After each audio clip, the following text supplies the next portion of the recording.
Pena Bulu itu mulai diaktekan itu 2003. Apa yang dibayangkan saat Pena Bulu berdiri hingga sekarang bagaimana Pena Bulu kondisi dan situasinya sangat berbeda. Periode pertama itu kira-kira tahun 2003 hingga 2009. Tahun itu adalah tahun-tahun di mana Pena Bulu menginisiasi layanan peningkatan kapasitas pengelolaan keuangan bagi organisasi nirlaba. Ketika saya bertemu teman-teman Pena Bulu, saya sudah merasa ini menarik banget, ada sebuah organisasi yang fokus pada keuangan dan membantu teman-teman LSM untuk memperbaiki sistem keuangannya. Begitu banyak dana asing masuk, begitu banyak LSM tumbuh, tapi begitu rendah juga kapasitas organisasi masyarakat sipil di Indonesia dalam mengelola keuangan. Sebelum latihan kami laksanakan dulu namanya seminar itu ya, tentang pengelolaan keuangan nirlaba. Pesertanya itu ternyata nggak cuma Jakarta saja, pesertanya ada juga dari Sumatera sampai Papua, dari Biak juga ada. Kemudian rata pesulan juga ada dari LSM yang dari Gunung juga ada. Pena Bulu ini mampu melihat adanya ruang-ruang kosong, adanya kalau dalam istilah ekologi kita menyebutnya niche ya, atau relung. Jadi ada kekosongan, ada relung kosong yang belum diisi oleh siapa-siapa. Dan kemudian Pena Bulu masuk ke situ. Kita hampir sendirian di upaya peningkatan kapasitas itu, dan kemudian periode itu memberikan kita ruang kesempatan untuk bekerja bersama, membersamai teman-teman CSO, LSM, OMS di seluruh Indonesia.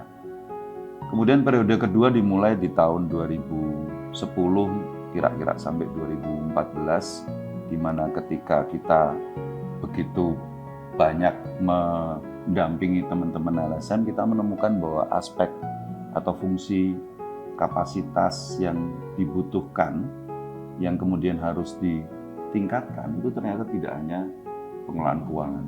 Pena Bulu memasuki area-area yang non-keuangan juga. Kita mulai memberikan kapasitas baik pengelolaan program, terus kemudian pengelolaan pengetahuan, mulai bicara soal mobilisasi sumber daya.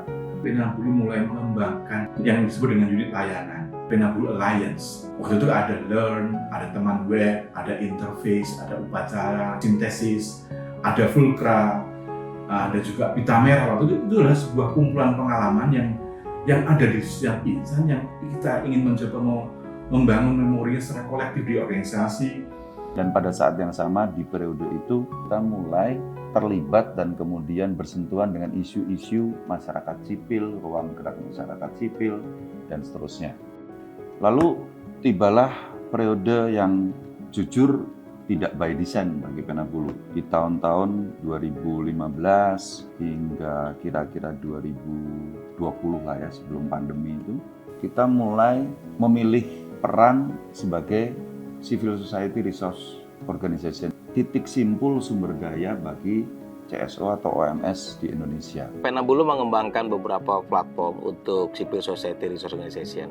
Yang pertama untuk peningkatan kapasitas, yang kedua platform jejaring, yang ketiga untuk pengelolaan hibah. Selanjutnya Pena Bulu mengembangkan platform resource mobilization. Terakhir platform keuangan. Pena Bulu ini adalah sebuah organisasi yang tidak pernah puas sama dirinya. Selalu ingin berkembang, selalu mencari sesuatu yang baru, di mana dia bisa membantu beyond apa yang dia sendiri mampu. Di periode itu kita kemudian secara organisasi mulai ngembangin beberapa fungsi di internal.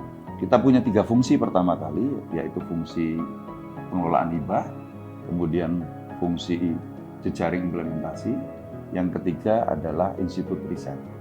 Berjalannya waktu ternyata ada satu fungsi lain yang kemudian dibutuhkan ketika kita melakukan respon kemanusiaan, karena ada beberapa bencana besar terjadi di periode itu, dan kemudian Pena Bulu mengembangkan Pena Bulu tanggap bencana.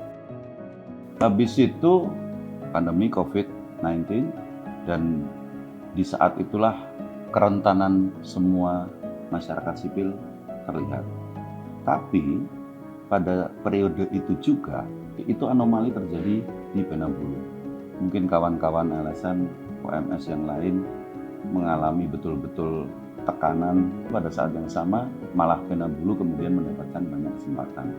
Kita menjadi sangat berkembang. Kita bekerja hampir di seluruh provinsi di Indonesia, mungkin lebih dari separuh jumlah kabupaten kota di Indonesia.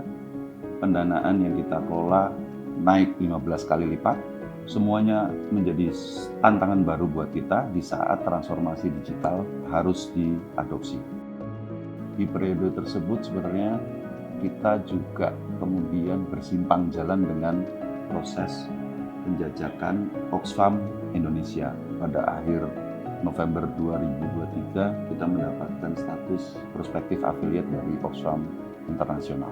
Proses afiliasi dengan Oxfam itu bukan proses satu arah. Jadi ada proses penjajakan yang dilakukan dengan sangat intens oleh Oxfam Indonesia dan Oxfam Sekretariat Oxfam Internasional. Tetapi juga ada kemudian keputusan sadar yang diambil oleh Penabulu untuk mengirimkan aplikasi kepada Oxfam Internasional. Oxfam adalah konfederasi, bukan federasi, sehingga seluruh anggota afiliat duduk bersama kayak kita di meja ini. Kita memerlukan organisasi seperti Penabulu ini yang mampu bisa merangkul, mampu bisa beradaptasi dengan cepat juga, dan mempertahankan nilai-nilai yang penting dalam pembangunan. Ya. Terus bagaimana Penabulu Oxfam ke depan? Kita sedang merancang sebuah, kita sebut affiliate strategy atau strategi organisasi Penabulu Oxfam yang akan merefer pada global strategic framework-nya Oxfam di tingkatan internasional. Kita nyebutnya Penabulu Mandala. Mandala adalah sebuah lanskap yang menggambarkan arah strategi Penabulu. Kita akan punya 4 program strategis dengan civic space di dalamnya yang paling utama, paling kunci. Terus kemudian kita akan menjamin sebuah pendekatan yang mengkombinasikan atau memadukan antara humanitarian development dan peace building dalam setiap pelaksanaan program. Dan pada akhirnya kita akan menggunakan lensa keadilan untuk melihat kontribusi kita sejauh mana kepada capaian-capaian atau target yang dimandatkan oleh Oxfam di level konfederasi, yaitu di gender justice, keadilan gender, keadilan sosial, dan keadilan ekonomi. Jadi teman-teman Penabulu ini terdiri dari orang-orang yang sangat agile ya istilahnya ya, sangat mampu untuk bisa melihat peluang-peluang, cepat beradaptasi, dan kemudian menciptakan ruang-ruang baru sehingga selalu Penabulu ini akan selalu ada dan selalu diperlukan, baik oleh Indonesia maupun oleh global. Jadi sangat bangga untuk menjadi bagian dari Penabulu.